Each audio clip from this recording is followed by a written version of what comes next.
Man, I love So where did you do Europe or Pacific? Pacific. My great uncle was in the Pacific, and my grandfather was over there too in Papua New Guinea. Yeah, I was on Peleliu. Where was that? Peleliu, Oh, okay. about 500 miles from the Philippines. Okay. Were you there? How many years were you there? I was there 17 months. Oh yeah. You lucked out, I guess, not having to be there for so long. I didn't think it was lucky. One day would have been enough for me. Are you from Lynchburg or I'm running. Roanoke? Yeah.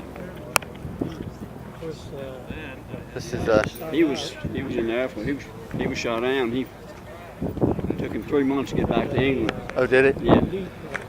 Well, my dad had talked to him earlier. I was up. We've been here since like noon, waiting for the B-24. I don't know where it is, but I'd like to take a tour. We talked to him.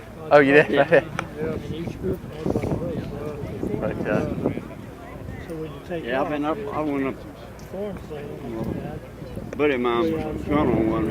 They let me go up with him on 8 hours. oh yeah? On which? They went on sub patrol. I said I went on the B-24. They was on submarine patrol. Oh, okay.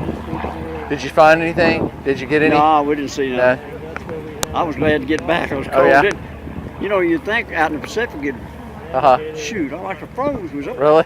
Yeah. It was flying out, I reckon, about 12,000 feet. It was cold. They had a certain route they run on sub patrol. Wow. It was going 8 hours. Wow. Was it a bumpy ride? Yeah, it wasn't what I thought it was going to be. They asked me if I wanted to go again. I said, I'll call you. Wow. Yeah, I had two brothers. One was in the regular Navy. He was on a destroyer. And my middle brother was in the 101st Airborne. He was wounded twice. He was in the Battle of the Bulge. Yeah, he said he got up one morning and forgot where he was shaking his blanket out and said the Germans, you could hear them talking. Oh, really? So they could have shot him. Wow. Said they didn't even. Wow. And he said when he thought what he was doing, he quit right quick. I went Pearl Harbor first. Okay. Then we went Marshall and Guam.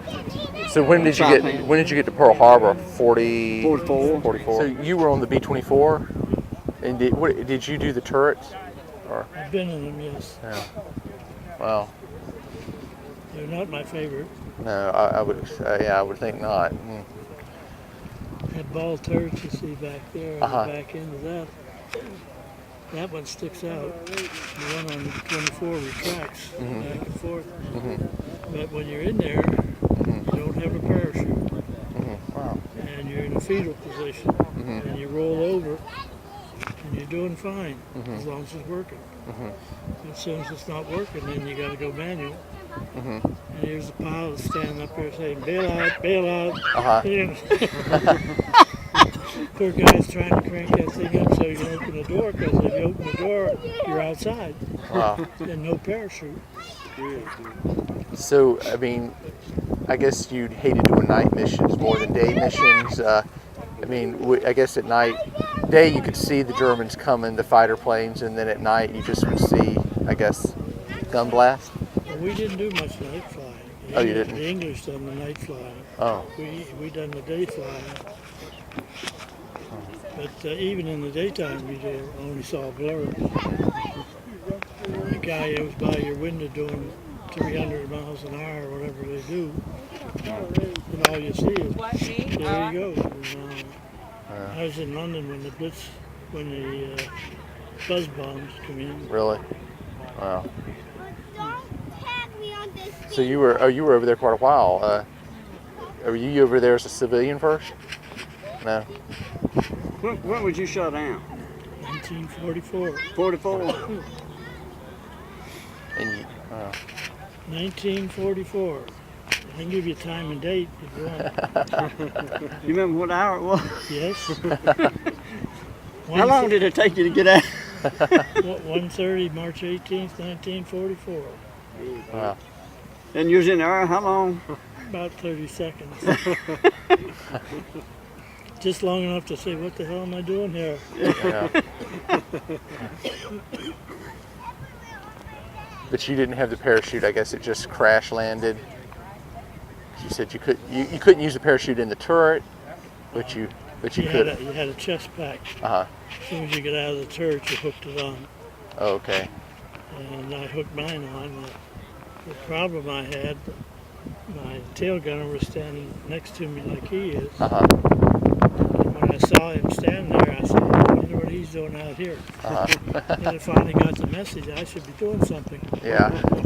So Wow. I pulled on my flak suit. You wear a flak suit on top of everything else. Uh-huh. And it drops to the floor.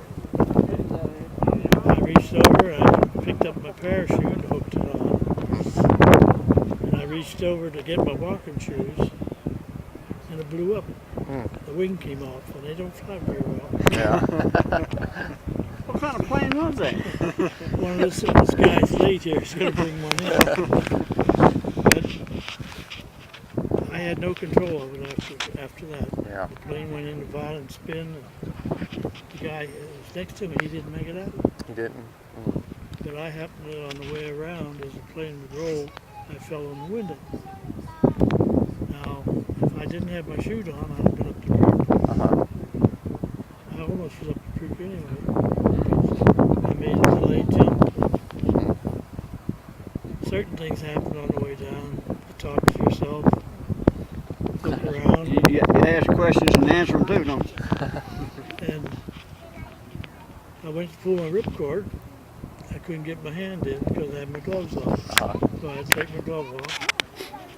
And I pulled the ripcord and I put my hands up in front of my face, kind of the shroud lines. I swung one time and hit the ground.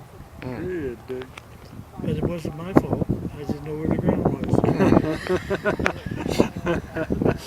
No, I evaded capture for 3.5 months. Oh, okay. 3.5 months. I went after my crew members. One was burnt so bad that he couldn't move. One broke his leg trying to get out of the airplane. And the third one landed downhill backwards in his parachute and dislocated his hip. So I was the only one that was physically able. I got burnt with a ball of fire from the Bombay when it blew up. Uh-huh.